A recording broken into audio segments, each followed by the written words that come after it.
I ain't afraid of no ghosts. We are afraid of another bad Ghostbusters movie. Let's see if this is looking like it's stacking up so far. Welcome back to Azart. Today we're going to talk about Ghostbusters Afterlife. It's the new Ghostbusters movies that is coming out November 11th, not June 11th. They pushed back the date, but November 11th, which is funny because when I searched to see when the release date was, it still on Google says June 11th, even though it's not. It's November 11th. But we're going to talk about that and how I believe the director's son of the last Ghostbusters is directing it. So we're going to talk about maybe some things he can do to add to the franchise, but also bring some life back to it because we've had some duds with Ghostbusters where it doesn't really have that Ghostbuster feel, and it'll be nice to get some milk duds, some good duds in here. Yeah, so if you guys don't know, Nick and I are both huge Ghostbusters fans. That first movie I absolutely loved. The second one was still good, but they were trying to make it not too violent because they wanted to tie it all in with the cartoon and everything like that. But the first one is a huge classic for people that grew up during that period of time. And the most recent one, not that good. Like, my wife loves it, so some people definitely liked it, but overall it wasn't greatly received. With this new trailer, Nick, like, what vibes was this giving you? It's kind of giving me like a Stranger Things mystery vibe because like I think the first one's considered like a thriller movie or a horror movie, kind of almost. It's like a horror comedy movie, I guess, because it's like it's some dark themes, but there's some comedy in it and stuff. So this is kind of fun because I'm kind of getting like a mystery vibe. It looked like there was like puzzles in the ground. It's like them trying to discover their heritage and why this building is there. I almost have an like a kind of theory that one of the Ghostbusters maybe set up this post to keep the evil at bay, and then he died, and then like the information kind of gets lost, but then he left like a trail, like a cookie crumb trail for them to solve the puzzle to save the day, because I think their old nemesis is coming back, Zool, because I saw the terror dogs, and I'm like, there's one thing that comes with terror dogs. Zool. Hair dogs? Is that what you said? With hair dogs? Terror dogs. Terror dogs. Okay. The terror. So I definitely got a Stranger Things vibe, and obviously because of the kid actors as well, are now getting older actors. But it kind of had this Goonies Stranger Things vibe, which totally ties kind of mystery into adventure kind of thing. Yeah, and Nick and I were talking just very briefly about this before we got on here. It's like, it's kind of like very 80s throwback, and that's what Stranger Things was all about, like Goonies and things like that. And you know what? Maybe it's a mistake to try and give a full-on straight Ghostbusters movie like the first one. I think they tried to kind of reinvent that with the all-female cast, and they're talented actresses, and the visual effects were cool, but when you're doing a direct comparison, it's hard to get over that nostalgia factor. Whereas here, they're taking a different angle on it. All right, we'll bring back this 80s. We'll have throwbacks to the original movie, but we're going to give you a different take on it and try and really, you can kind of tell, like they were doing with the last movie as well, they're trying to reinvent and have movies from here on out. So I feel like maybe it's good that they're not trying to give you a straight up Ghostbusters movie, but I feel like that's still what hardcore fans would love to have. Well, I think there's going to be enough nods to the original Ghostbusters for it to feel like a Ghostbuster movie. Like they have the car, they even have the pink streaks in the air, like flying through, just like the old one. They have the zombie. Remember, there's like a zombie taxi driver. I think his name's like Cabby or whatever. He's totally they there. had a zombie mine dude in the bar. Like, there's a lot of callbacks. You even have the Stay Puft Marshmallow Man. So like, you have all that stuff coming back, which is like eye candy for people that hopefully it's like tasteful, right? It's like just enough for us to be like, oh yeah, but still has its own original sequel or kind of story to go with it. And that's what I was going to ask you is, if you took away all those nods that we're expecting, we have to have, but if you took all those nods, is the story underneath it still good, or is it just because we're hearing Dan Aykroyd's voice and we got the picture of all the original Ghostbusters? Is it because that, or if we took all that out, is there a good movie underneath as well? Well, I think I'm hoping that it's going to be a good movie because I mean, it's the son of the original director, and I think he's even setting it up as like finding, like, it's about the characters are kind of finding their roots and who they are and stuff like that. And it's almost like him telling the story, like this movie, this awesome thing his dad was a part of with directing the original Ghostbusters, and this, phenomena that took the world with Ghostbusters and all this stuff. And it's kind of like him paying homage to his dad's work, but also putting his own spin on it and being creative with it. Like, it's not just the original car. It's like a Ninja Turtle car. Like, the seat pops out from the side. And the idea too, like, if you think about it, in the original, they were always just standing still. Yeah. And this is so cool to see it like in action, like, with the car and, seeing it. And then like they have the little trap on like a little car following the ghost. Like, how cool is that? Like, that's just like fun and creative to expand the universe and the technology. It was the 1980s when this came out, 1984. So hopefully technology is a little bit better, even though it looks like they're using a lot of old tech.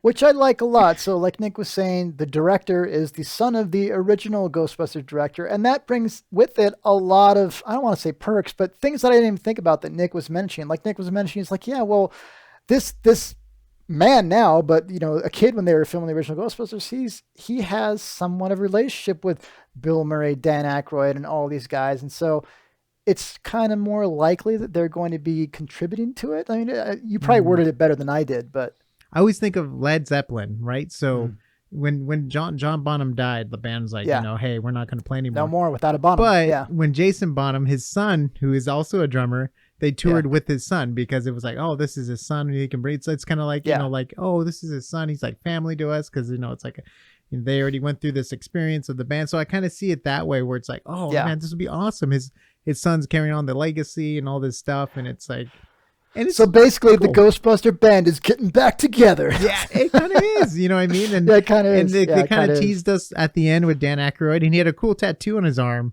which I thought was interesting too. I don't know. I don't remember him having a tattoo on his arm. And you guys that are maybe listening to this, comment down below, because I was reading some of the comments in the YouTube video and they were saying, oh, cool, he still has that occult bookstore. I can't remember if in Ghostbusters 2 we had that. I think it's Ghostbusters 2. Which is cool, like he's still in that occult bookstore. He still has it. And hey, we're closed. I'm like, what is he, working at a bar? But then I didn't watch this as many times as people, but not like he was in a bookstore, which is cool. So they're throwing back to stuff that was already there. So honestly, I'm excited about this because I love Ghostbusters and I'd love to get more of that. If they just do throwbacks, like we got little mini Stay Puft Marshmallow Men, did we really need that? Probably not. Yes. But oh, I'm sorry. Yes, we did. I mean, come on, like that's like perfect because that's a marshmallow in the world, and like to see mini ones like that's just fun. That's like the Minion vibe we want. That's the Minion vibe we want in this movie. We want little Stay Puft Marshmallow Men roasting each other. Like, come on, how cute is that? They're having a campfire with their bodies. Like, how cute is that? I guess the one thing that I really liked about one of the many things I like about the original movie is it, as crazy and silly as it was, it had a groundedness to it. It wasn't just straight up silly. Whereas I feel like the little Stay Puft guys running around are kind of silly. But you know what? I like a lot of the. But it's with Paul Rudd. Yes, that's what I was going to say. He's in that, and so he might be able to shift the movie in that direction based on the type of comedy that he typically does. Yeah. So in that regard, it might work. It depends on who you cast and how you try and pull it off. And again, maybe it's good they distance themselves from trying to make just a pure on Ghostbusters film like the first one, because that's going to be compared. I always think that's the best result. Like, don't go Star Wars where it's like you blow up another Death Star. It's like do your own thing, but not like The Last Jedi. What was the one that everyone hated? The Jedi movie, the second to last. Yeah, The Last Jedi. Yeah, The Last Jedi one like that. Don't do something that bad where it departed too much. Yeah, it departed too much. You want to, and this is something that's been talked about with a lot of major franchises, like Terminator franchise. I like Terminator Salvation and some of the ones after that, but every director you could tell was trying to remake it, and do their own little twist on it. And sometimes that's good, but sometimes it's like, hey, just give us what we're kind of expecting. So I could say good and bad in both approaches. You know what, John? This would be just a fun question. By the way, we did a whole visual effects breakdown on the first Ghostbusters. If you're interested in cool old matte painting and stuff, really John's an expert at all that old school VFX stuff. We talk about it and we have fun breaking it down and just really looking at the stop motion and all the cool stuff in the first movie. But okay, this is just a fun question, John. Yeah. If you could have picked any director to direct the Ghostbuster movie, who would it be? Mine is Wes Anderson. I would love to see a Wes Anderson Ghostbuster movie. One, he already has Bill Murray. Bill Murray, it already has but Bill Murray. Like think about like Life Aquatic meets like Ghostbusters. How cool would that be? Like with the suits and like the wacky angle and like the weird sense of humor and stuff, and like doing like the weird like side profile shots of like them like getting ghosts and like the whole build. That would be so much fun to see a Wes Anderson Ghostbuster movie. It would be a fun, different take on things. That would be wacky fun. It would be. You know what? That's hard. Like I can't think of as many. You know what? I think Jojo Rabbit, Thor Ragnarok. What's his name? Taika Waititi.